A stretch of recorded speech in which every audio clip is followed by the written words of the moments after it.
Susan Adam was a 42-year-old woman who enjoyed the outdoors with her husband Tom.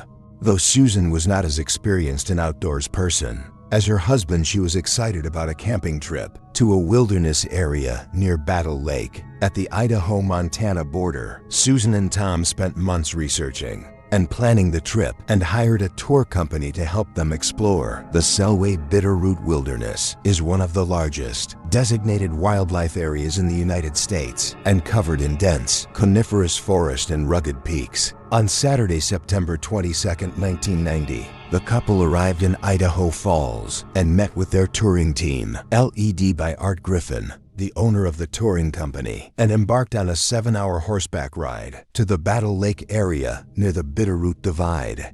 There, they set up camp and went hunting and bird watching. A week after their arrival, Tom decided to take an overnight hunting trip with his guide. Susan opted to stay behind at base camp with another guide. Susan accompanied her husband to a ridge where he'd began the hunt. She and the guide returned with their horses. This is the last time Tom would see his wife.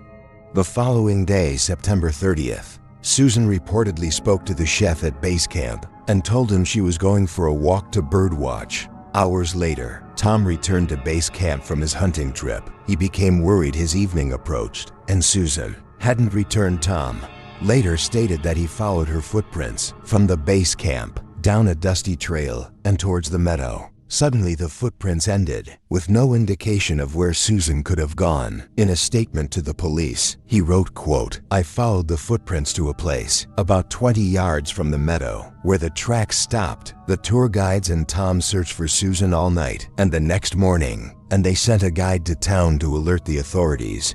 Tom worked for the governor of Texas and was able to send a request to the National Guard to free up helicopters for the search. A thorough air and ground search commenced throughout the area. Sheriff Randy Baldwin was impassioned by the search, and he even went on a hunger strike in solidarity with Susan, with others citing that, quote, "Baldwin figured if Susan was out there hungry, he would be too."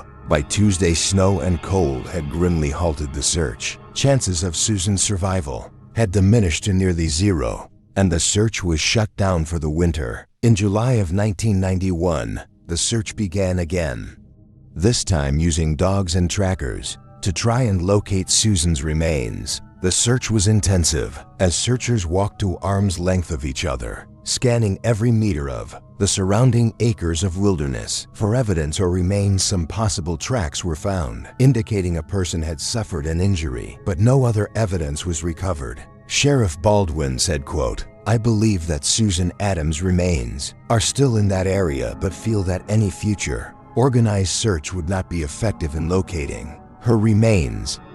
No further evidence has been located, and Susan remains missing. Theories include that she got lost or injured. A psychic predicted that she had fallen off of a cliff and sustained head injuries. There is a strong possibility in this rugged wilderness, however, that Susan had not even intended to go on a hike. Most believe she was simply walking to the nearby meadow to watch birds." Foul play suspects include the chef at base camp, who was the last person to see Susan alive. He could have disposed of her body, explaining why no remains were found. Others suspect her husband Tom, saying he went searching for her in the meadow and might have killed her in an altercation. No evidence of an attack was found by searchers. A wild animal attack would also be a possibility, but no signs of blood or clothing were ever found. Susan's family is still waiting for closure.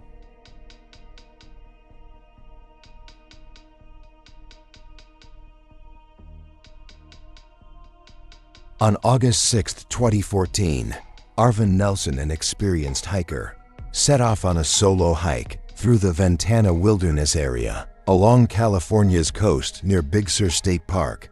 Arvin had lived in the Big Sur area for years, and his outgoing personality made him well liked by many. His friends attested to Arvin's familiarity with the surrounding area and his skills as a long-distance hiker. A friend dropped Arvin off at China Camp, a base camp high and deep in the forest, where he started his hike, carrying food and water to last a week. He hiked towards the eastern side of the Ventana Wilderness near Pine Ridge Trail, an area he had never visited before. The trail was 23 miles at an elevation of 5,500 feet, an easy trek for an experienced hiker like Arvin. Arvin's friends expected him to arrive at Big Sur Station by August 14th. On August 5th, Arvin happened upon an isolated cabin. Deep in the forest, he heard music coming from inside. So he approached. There he met Jack English and his son Dennis, who had been playing a guitar. They had been living in that cabin for 13 years.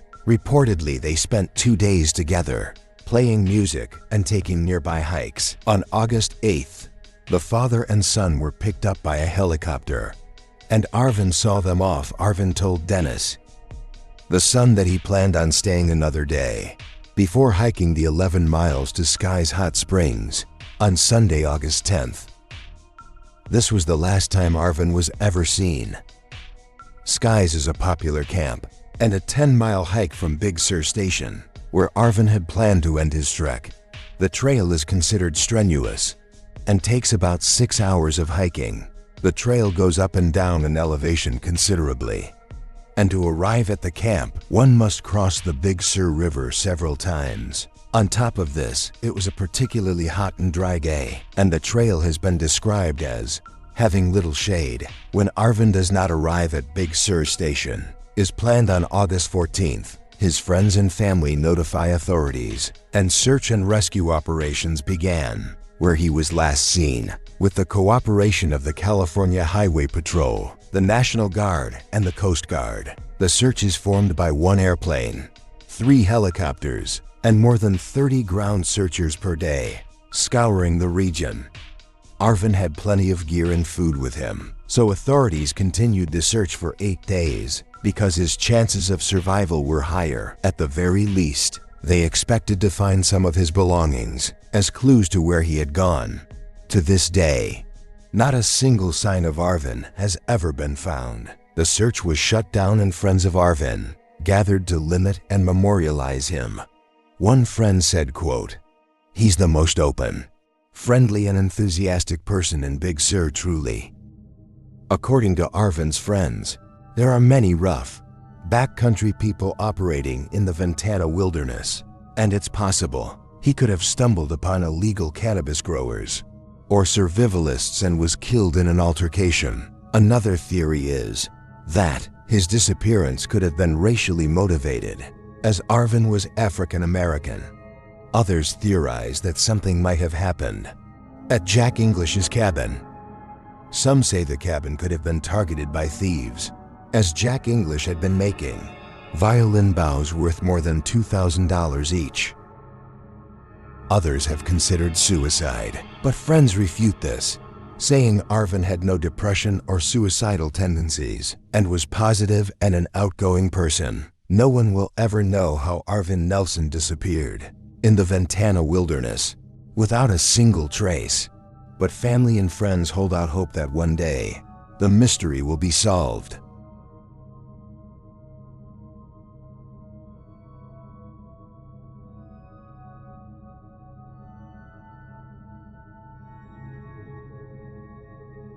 In July of 1997, newlyweds Amy Betchel and her husband Steve bought their first house together in Lander, Wyoming. They were fitness enthusiasts and moved to Lander for its rugged terrain, where Amy could go running, while Steve went climbing on its rocky cliffs. Amy was a strong distance runner and aspired to qualify for the 2000 Olympic marathon trials. On the morning of July 24th, Steve left to go rock climbing, and Amy taught a children's weightlifting class in town. Amy had told her husband that she had several errands to run that day, including calling the phone company and getting the gas turned on at their new home. She stopped at the Camera Connection photo store at 2:30 p.m. and then visited the local art gallery, Gallery 331. She had a chat with the gallery owner, Greg Wagner. This was the last sighting of Amy before her disappearance. Amy had planned to go for a jog on Loop Road in the Shoshone National Forest, where she was mapping out the course of a 10K run she was organizing. Steve returned home from his rock climbing trip at 4:30 p.m. Around 8 p.m., he visited his neighbors Todd and Amy Skinner while they were having dinner. The Skinners then went out for a movie and returned. Around 11 p.m., Steve tells them that Amy has still not returned home. The Skinners began searching for Amy in places she might normally jog, while Steve waits at home in case she calls. At 1 a.m., after driving on Loop Road for an hour, the Skinners found Amy's white Toyota station wagon. The vehicle was unlocked and found half a mile from Fire Lake, where Loop Road joined the Burnt Gulch turnoff. Amy had planned this point to be the end of the 10K run. All that remained were her sunglasses, a to-do list, and car keys. There was no sign of a struggle inside or near the vehicle, but her wallet was missing. By the next morning, the search had expanded to over 100 volunteers, utilizing ATVs, dogs, and dirt bikes to search for Amy. On the day after, horses and helicopters joined the search.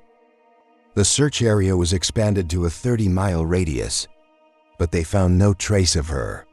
Only a single footprint, similar to her sneaker, was found on Loop Road, but was lost before police could retrieve it. The search was called off after 8 relentless days of searching. At first, investigators suspected that Amy had become injured in the wilderness or attacked by an animal, but no evidence of blood, body parts, or torn clothing was ever found. Upon searching the couple's property, investigators turned up some disturbing poetry and journals written by Steve. Some of them described violence towards women, and specifically Amy when questioned. Steve got a lawyer and refused to take a polygraph test. This made investigators, the residents of Lander, and the media grow very suspicious of Steve. However, Steve had an alibi. He was with friend and mountain athlete Sam Leitner, scouting a new climbing spot in the mountains above Dubois. He had brought their dog Johns with them. Some questioned whether Steve would have had time to go to Shoshone and carry out the crime, considering the distance from Dubois. Amy's brother-in-law was angry with Steve's reluctance to cooperate fully with investigators. He told the sheriff that during a recent dinner with Amy and Steve, Nell noticed that Amy had a bruise on her arm. Amy joked that Steve can get a little rough sometimes. Nell recalls, quote, "Amy just laughed it off, would not look me in the eye. And I said that is not a normal reaction, particularly for Amy." Amy's 2 sisters went on the Geraldo Riviera show on February 3, 1998, publicly plead for Steve to be more cooperative. Another theory for what could have happened was, at the time ignored by investigators, who had zeroed in on Steve as the person of interest in Amy's disappearance. There was a serial killer active at that time, Dale Wayne Eaton, who was also known as the Great Basin serial killer. His brother Richard Eaton tipped off the sheriff's office that Dale had been camping at the Burnt Gulch area. At the time of Amy's disappearance, Amy had been marking her 10K running route along some of the Eaton brothers' favorite elk hunting and trout fishing spots. Dale was known for cleverly disposing of bodies, so that's why Amy might have never been found. Dale's mental health has diminished while on death row, so we may never know if he had anything to do with Amy's disappearance.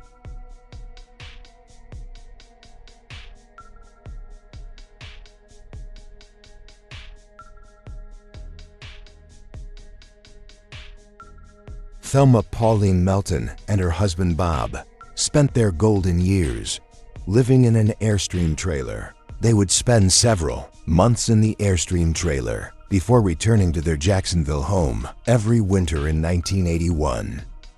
Polly and Bob parked their trailer at the base of the North Carolina side of the Great Smoky Mountains.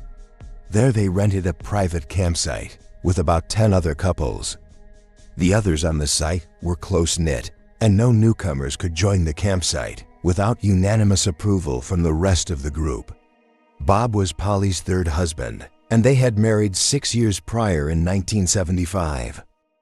Polly had no children, while Bob had 2 sons from a previous marriage. and his health was declining. On September 25th, Thelma cooked some food for her and Bob to eat later that day, and then left to hike up in the Deep Creek Trail with two of her friends, Red and Trula. The trail they were walking is listed as easy, and Polly knew the area very well. After an hour of walking, Polly suddenly picked up her pace and started walking ahead of her companions.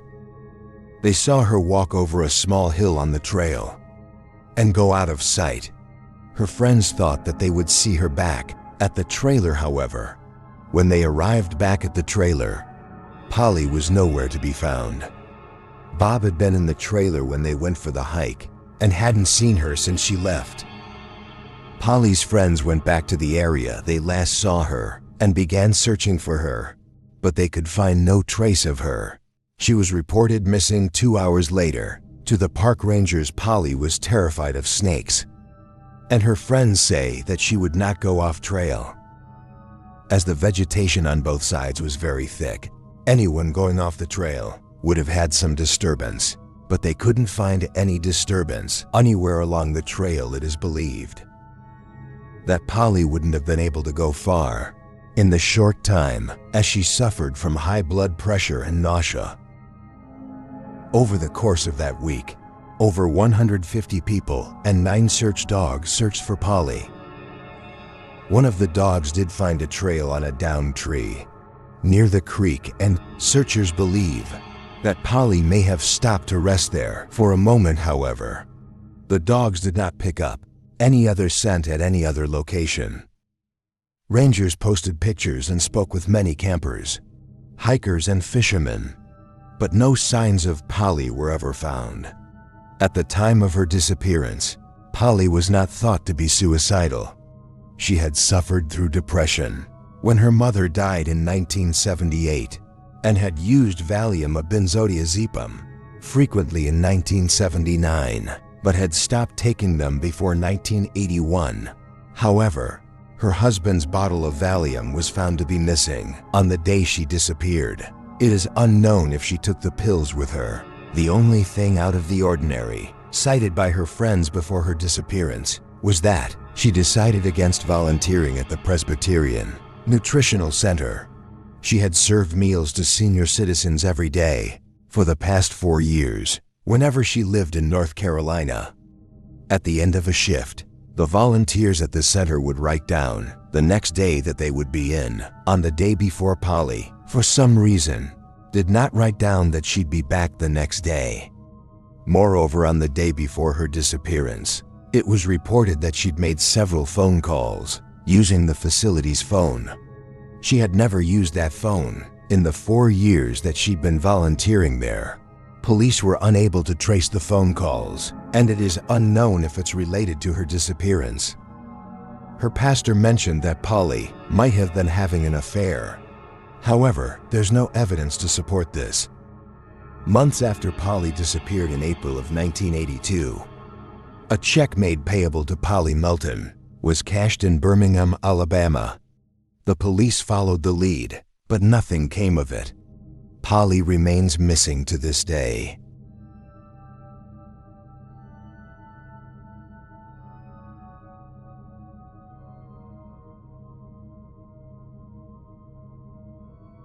Everett Ruess was born in California on March 28, 1914, to Stella and Christopher Ruess.